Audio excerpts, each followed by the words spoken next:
The idea for my project started when I noticed an increasing amount of spam on personal and corporate domains. So you can see here some examples, even in light of defensive frameworks like Sender Policy Framework, DKIM, and DMARC, we still saw spam piling up. What's interesting is that some fraction of the spam elicits responses from victims. So we have scammers, the trademark Nigerian prince scam seeking money from someone or information. And if we want to learn about these people, we can look at things like the mail headers associated with what they send to us.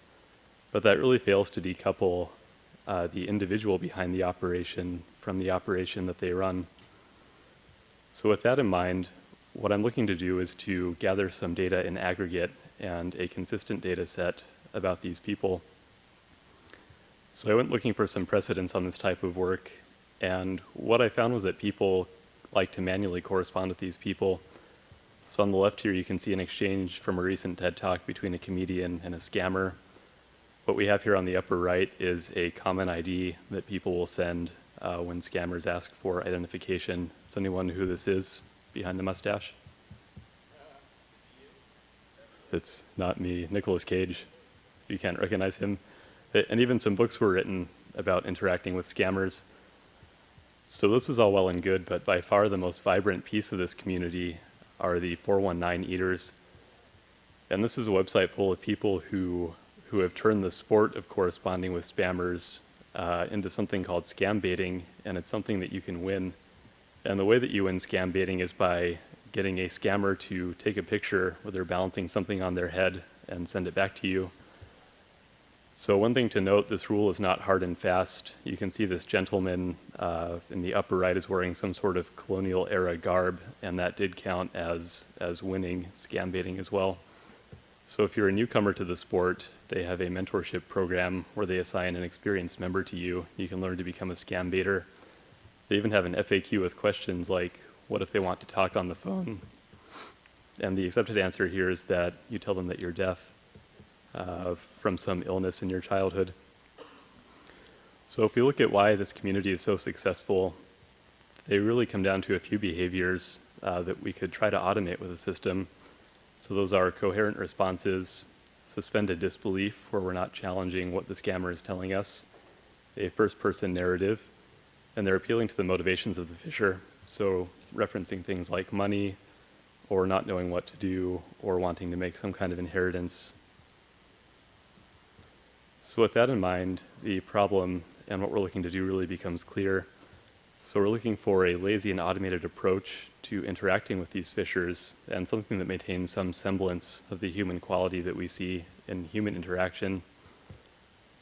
So with this mission statement, Honeyfish was born. And thank you to Fiverr.com. I paid $5 for this logo, and it turned out quite well. I gave the prompt, honey, fish, and technology, and this came back 24 hours later.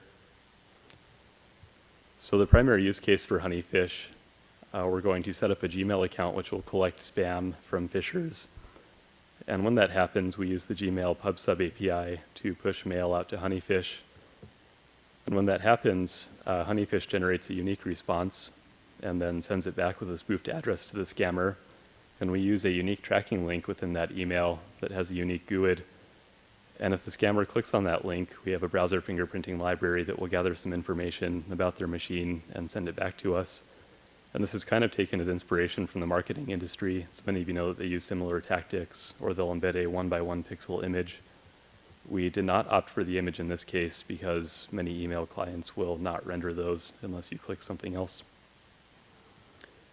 So for visual learners, what we have is Gmail forwarding into the Honeyfish system.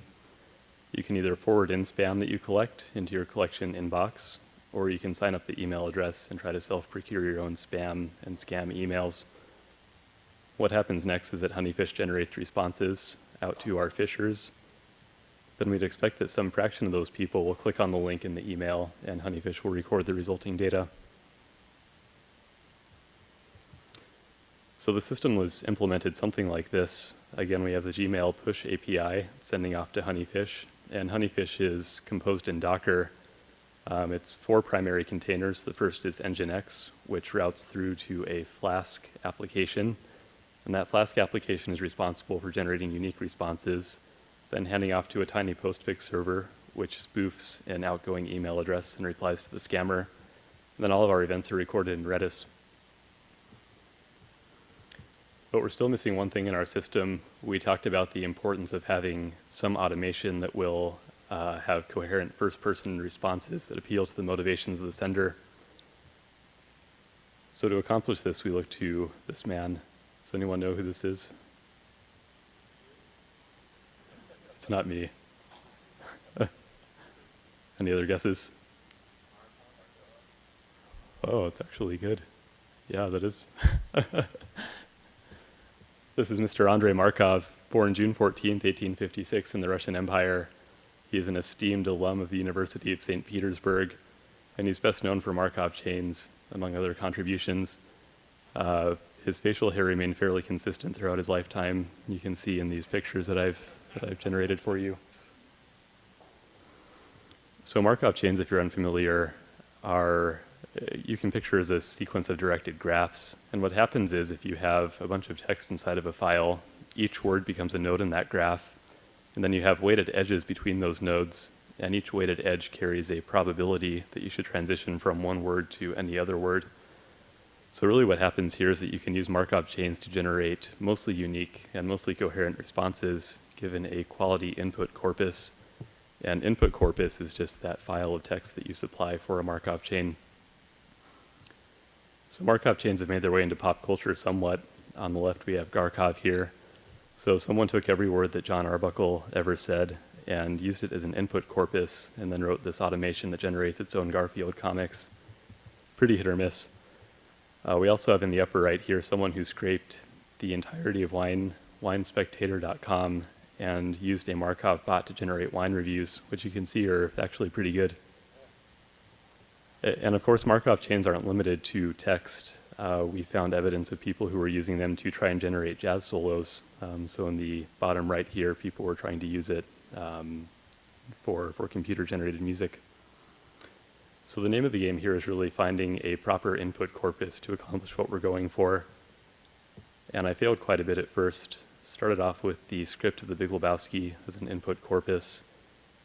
And that was pretty funny, but it wasn't very useful. It talked about the dude and the Germans quite a bit, but nothing that fishers would really care about too much. And again, it's not in first person.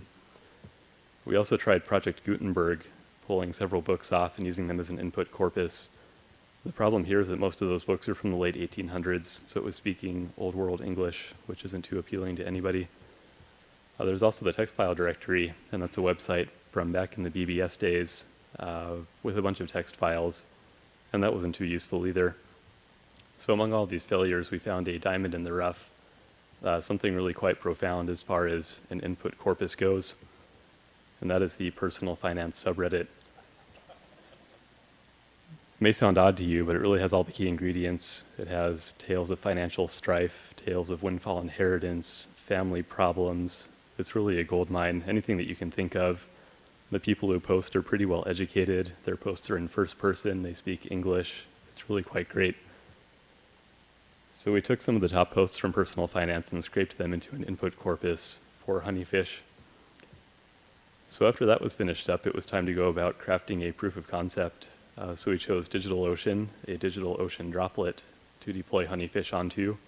We purchased a domain, bopkeys.xyz, which is Yiddish for nothing or nada, and registered this email address, AndreM56, in homage to Mr. Markov himself at rothka.com. So Honeyfish installs as a Gmail application. So you give it an OAuth token, and then it uses the PubSub API to push mail off. So with the proof of concept up and running, it was time to begin filling the mailbox with content. And what we tried first was looking for places where we could sign up for spam, which seems pretty easy. So if you were to Google sign up for spam, you would find some of these websites, Spam Sign Up, Revenge Spam, and Mailbait.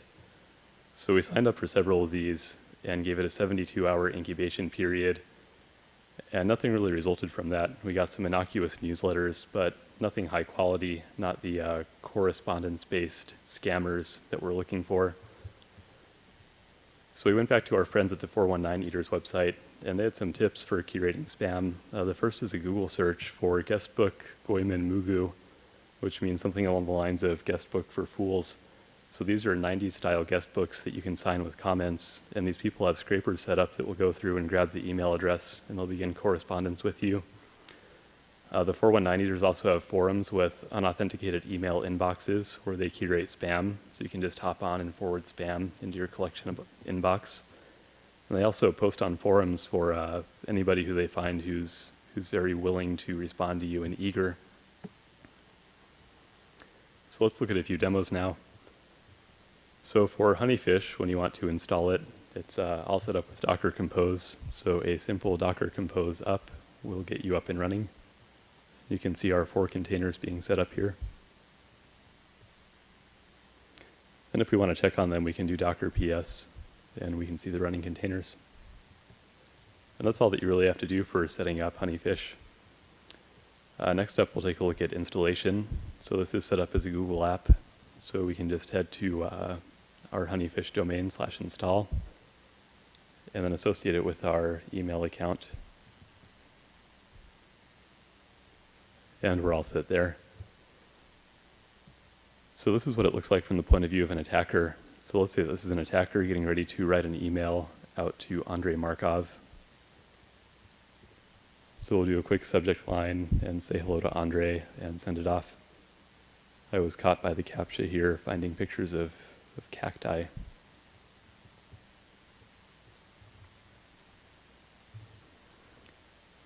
So what happens now is that the email is sent off to our collection inbox and pushed over to Honeyfish. And now it's generating a response. And as soon as you see the screen refresh there, we will have a response from Honeyfish. So if we open it up, you can see Andrei is talking about inheritance. I always sign it with kind regards. And we have our individual tracking link with a UUID right there.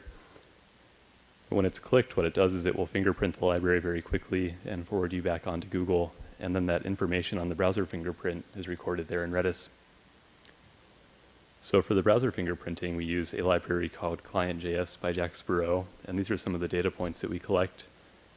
Fingerprint is an integer value that's kind of the calculated composite of all of these other attributes that you see.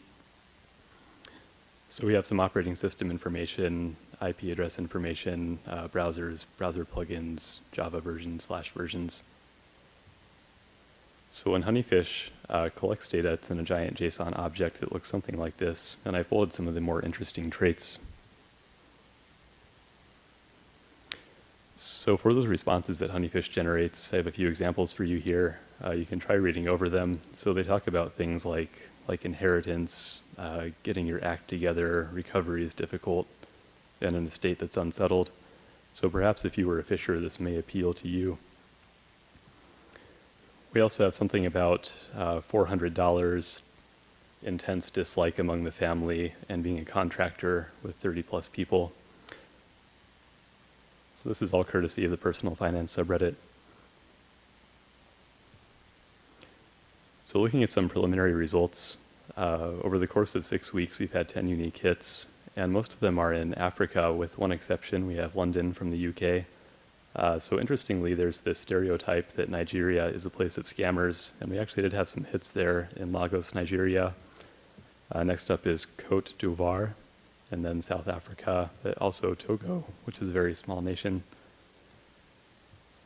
And across those results, we had several XP boxes, some Windows 7 boxes. Most of the people were running Firefox, with the oldest version being Firefox 29, released in 2014. But many of these people were actually on the up and up, current versions of Firefox and Chrome. So looking at some next steps, what I'd like to do is I'd like to weigh the value in responding personally from my Andre M56 email account versus spoofing an email address so that I can better track correspondence. What I'm worried about is if Google has anything in place that will see me corresponding with these people so rapidly, and perhaps delegate my mail to spam if that happens. What I'd like to do as well is represent all of the IP data that I have using the Google Maps API, so kind of a heat map of where the clicks happen. What I'd like to do too is obfuscate those unique tracking links with UUIDs with a URL shortener so that they look a little bit more innocuous than they actually are. So for many of these people that we saw on the last slide, they clicked about 2 times each, so they were probably confused about what was happening, and I collected the same data each time, which was kind of nice. I'd also like to set up Honeyfish such that you can deploy one instance and have it monitor multiple inboxes. That way, you're not deploying every time that you want to set up a new collection endpoint. So budget for the project, $5.50 on the Honeyfish logo. My domain was $1. It was on sale. And there's some good DigitalOcean coupons if you're looking to do this yourself. So $6.50. 85% of my budget was on my logo. So I should perhaps fix that. And then 15% for the domain. So Honeyfish is open source here. If you'd like to take a look, you can head to my Bitbucket. The QR code up here heads that way too. And you can take a look over it. Let me know any ideas that you can think of. So a final thanks to Alec Amrani for spam curation help. Alec actually did one bad thing. He signed up my email address for the Democratic National Committee mailing list. And I was banned from their mailing list because I was replying to them too much. So when they say do not reply at dnc.org, that they will actually ban you, word to the wise. Thank you to Ryan Holman if he's here for general inspiration. He's an upstanding individual. You should all know him. And thank you to all of you. If you think you can tolerate me, we are hiring, so come and find me, and we can talk. Thanks, everyone.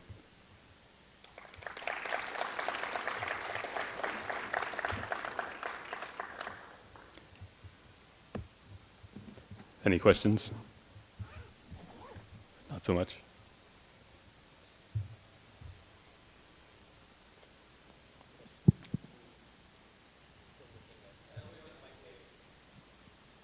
Oh, yes, game show style.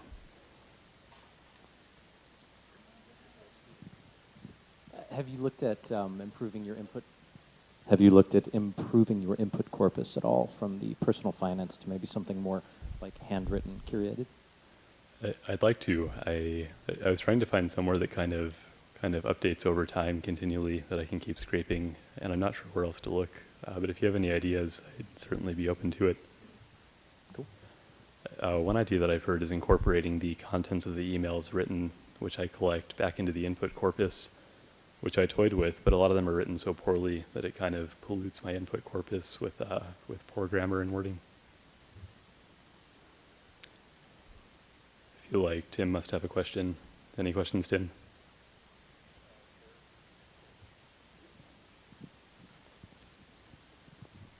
Have you thought about using Amazon MTurk or whatever it is to actually have them write you emails for like a penny each? I mean, that's 100 emails, right? That's a good idea. That's a really good idea. But then I couldn't use the title Automating Scambaiting with Markov Chains. It would be Automating Scambaiting with Amazon Mechanical Well, Turk. then you can just have each email be a node in the Markov chain.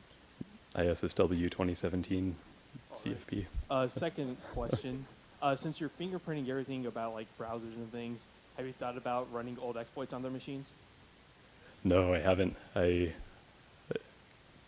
guess that could be a good idea. I'm really not sure.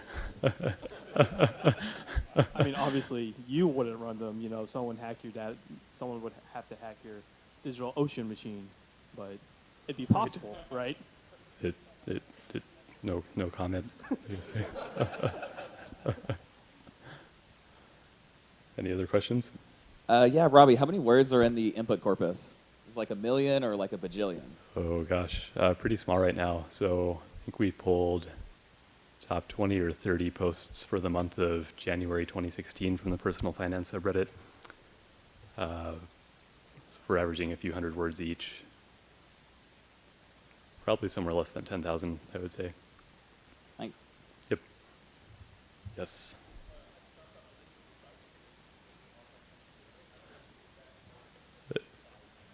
I sure did. So there's a Markov chain library that I use written by someone at BuzzFeed, and you can limit both the number of sentences that it gives you and the number of characters per sentence. So if it's too wordy or too verbose, you can cut it down a little bit.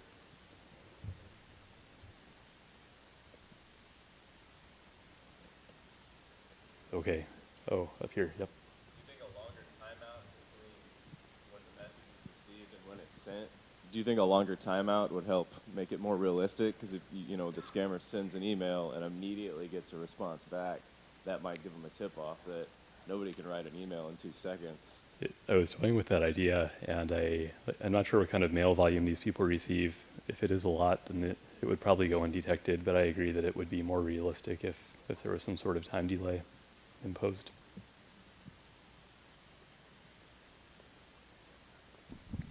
Check. We have time for just one more question.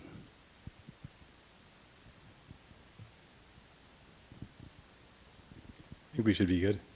Thanks, everybody.